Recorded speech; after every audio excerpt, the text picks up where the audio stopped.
Dan permasalahannya bukan untung berapa rugi berapa saja. Jangan gara-gara sibuk Anda tidak sholat, itu yang salah. Di daerah apa namanya daerah Dieng yaitu di bawahnya apa namanya, saya lupa daerah itu ya. Itu ada ikhwan kita yang dagang lontong sayur ya, kalau nggak salah ya, kalau saya nggak salah ya, masya Allah. Itu lakunya itu jam 7 sudah habis, dari habis subuh dia sudah buka. Masya Allah. Ada yang ngasih masukan, kenapa sih antum nggak franchise, nggak diperbesar saja? Ya Allah, ini saja saya kadang-kadang nggak sholat suruh gara-gara urusan beginian doang. Oh, masya Allah. Jadi orientasinya ibadah, dia nggak pengen nih dunia mengganggu ibadah dia. Itu kan yang dikatakan sama Rabi al-Adawiyah kan. Dia nggak menolak lamaran dari Hasan Basri, ulama hebat pasca tabi'in. Siapa yang nggak mau dengan lelaki tampan, penghafal Quran, periwayat hadis? Tapi bisa gak kalau aku menjadi istrimu, kau tidak melarang aku untuk berjumpa sama Allah di malam hari? Biarkan aku tahajud setiap malam. Subhanallah. Jadi memang orang kalau sudah jatuh cinta dalam ibadah, dunia nggak membuat dia terlena. Aku nggak khawatir, nggak ngaruh gitu ya. Nah makanya ini yang begini ini perlu dipupuk nih. Jadi orang Muslim yang bangga dengan keislamannya. Perempuan bangga dengan muslimah, penampilan muslimahnya. Terserah orang mau kasar kusuk nggak apa-apa, saya bangga kok. Walaupun harus jadi sesuatu yang asing di tengah-tengah keramaian, nggak ada masalah. Tapi nggak merubah kita. Ini kan yang banyak di antara kita berubah. Setelah kita paham agama, kita jadi galak. Sama orang nggak gampang akur, nggak bisa bertetangga. Itu yang salah. Kita suruh berteman sama orang kafir supaya orang kafir terdakwahi. Dengan apa? Tingkah laku kita, bukan dengan ayat yang kita hafal. Ini ngapalin ayat tiap hari. Lagi mau ngapain? Aneh mau berdebat sama pendeta kan? Emang pendeta bisa ngaji? Pendeta sini kecil tat. Tenang. Aneh ngomongin kemarin dia diem aja tat. Aneh ngomong qala Allah wa qala Rasul. Iyalah nggak paham. Gitu. Kita suka begitu tuh kadang-kadang tuh ya, suka salah paham. Tingkah laku ini yang dinamakan akhlak. Mudah-mudahan akhlak ini yang membuat hati orang kafir tuh bisa masuk Islam. Ya. Masya Allah, bukan frontal. Orang kafir nggak berani masuk Islam. Di negeri kita nih kasus nih, banyak orang kafir nggak berani masuk Islam karena takut. Galak-galak betul. Orang kafir tat, fatarruhum ila adiyaki, sempitin aja tat. Subhanallah. Ya entah kalau dia mau masuk Islam gimana? Nggak usah, udah penuh. Tuh dikit itu kan. Jadi orang kafir juga takut ngeliat orang Islam, galak-galak bener. Nah dulu zaman sahabat banyak orang kafir masuk Islam, kenapa? Karena ngelihat sahabat yang baik, yang lembut. Coba kita pertontonkan ini. Bukan berarti kita terus lemot, lembek, bukan. Ya. Kita berharap dakwah ini bisa membuat mereka masuk Islam. Bukan cuma menaklukkan dunia dengan bisnis kita, bukan.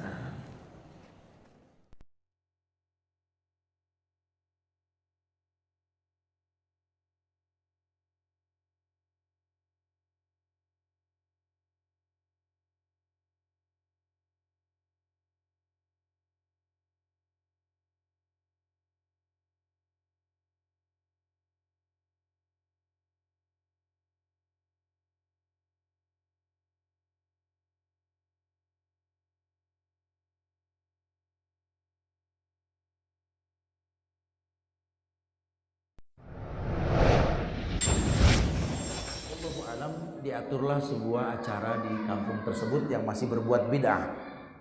Jadi tiap malam Jumat kumpul mereka tuh acara macam-macam lah ya. Ustaz, antum diundang untuk mendatangi acara kegiatan bulanan di kampung tersebut di daerah Depok lah, saya nggak bahas lah tempatnya lah. Hayar insyaallah. Cuma ya begitu Ustaz, orangnya agak anti pemahaman ini apa Ahlus Sunnah wal Jamaah, walaupun mereka mengaku Ahlus Sunnah. Lah salah satu muskilah sudah. Anak datang ke sana pakai motor sampai di parkiran, anak lihat penuh amat imam, itu masjid penuh. Enggak lama ada anak muda ngelihat begini, bawa ketimpring. Ustadz datang, shollu ala nabi. Orang Ana nengok ke belakang langsung ada ikhwan kan, dia bilang urusannya tahjir dia. Siapa yang tahu bakal disambut sama ketimpring, betul? Allah, maju kena, mundur kena, ini serba salah. Alah, maju terus. Maju anak. Ya sudahlah, anak maju ke dalam, ya pada salaman apa gitu, anak masuk ke dalam. Anak langsung kelihatan tuh yang anak bahas nih. Oh, lo pasti Pak Kiai no. Karena kelihatan dari jogrokannya sudah kelihatan, stylenya tuh style Kiai itu udah kelihatan ya. Mata agak redup, kacamata turun gitu. Kiai itu. Saya samperin, Assalamualaikum. Waalaikumsalam. Alan Kiai ngomong lagi kelas. Kemudian saya sholat tahiyatul masjid. Karena kita nggak boleh masuk masjid kecuali tahiyatul masjid dulu. Selesai sholat saya duduk samping Pak Kiai. Itu Pak Kiai ngeliatin saya loh. Atas, bawah, atas. Saya ketawa, kenapa Pak Kiai? Wahabi.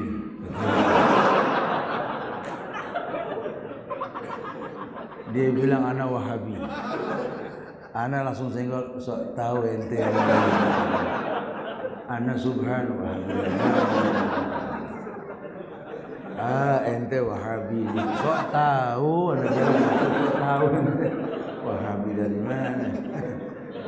Ya, karena memang bahasa Betawi bahasa saya kenal sekali bahasa orang begini. Bahas sudahlah dengan pandangan dia yang seperti itu. Tidak lama pembawa acara bilang, Ustadz silahkan naik.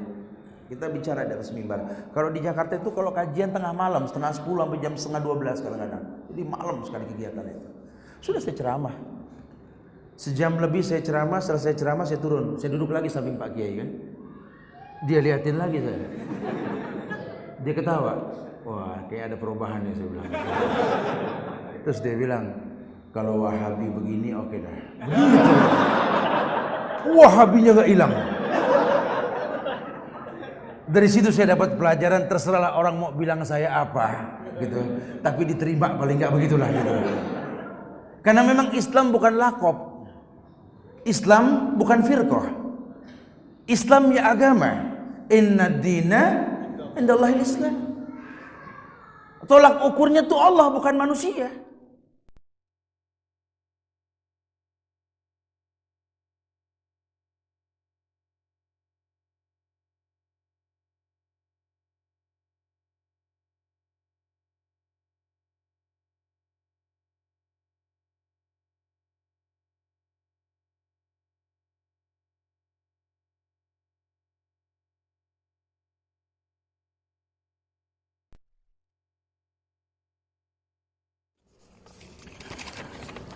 Assalamualaikum Ustaz, saya sudah berulang kali mengajarkan anak-anak untuk sholat tepat waktu, selalu ke masjid. Tetapi bila saya tidak ada di rumah, kebiasaan itu tidak dilakukan. Jadi belum ada di diri anak-anak kesadaran bagaimana mengatasinya Ustaz. Ya sabar, namanya juga anak-anak, betul? Ini kita kadang-kadang suka lost control, jadi orang tua suka emosi, jangan.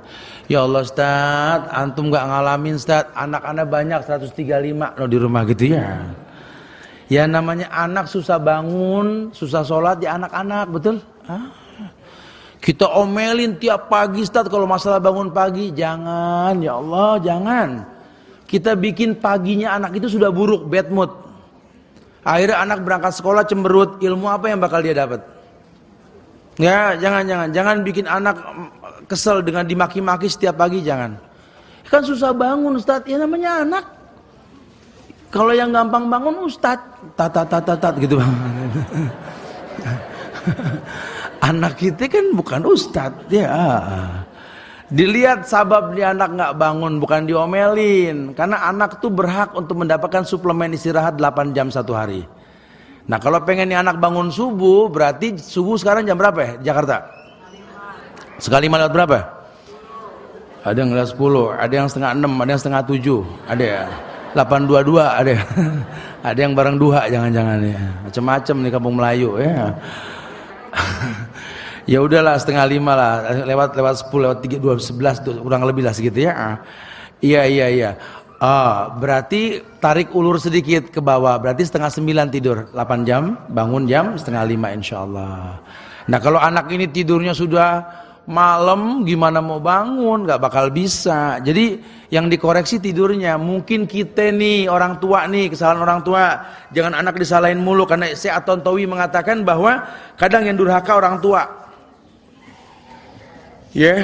orang tua yang durhaka. Kenapa? Karena orang tuanya ini nggak ngerti cara bagaimana bikin anak ini tidur malam.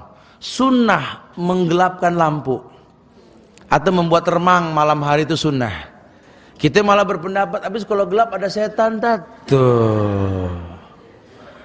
Nggak tahu siapa duluan yang bilang begitu. Lawang Nabi nyuruh gelap, dia bilang makanya anda pakai neon, jadi nggak serem. Oh masya Allah.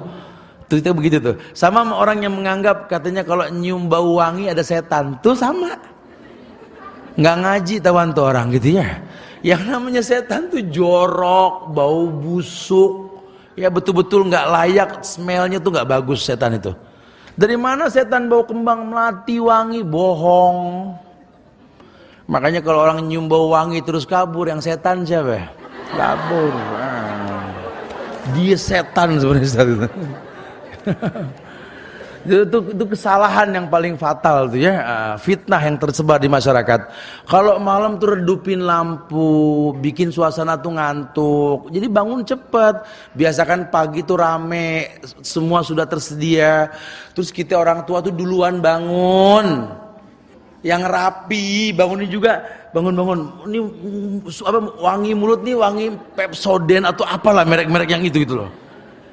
Ini kadang-kadang kita membangunin anak-anak, astagfirullahaladzim, malaikat Malik gitu ya.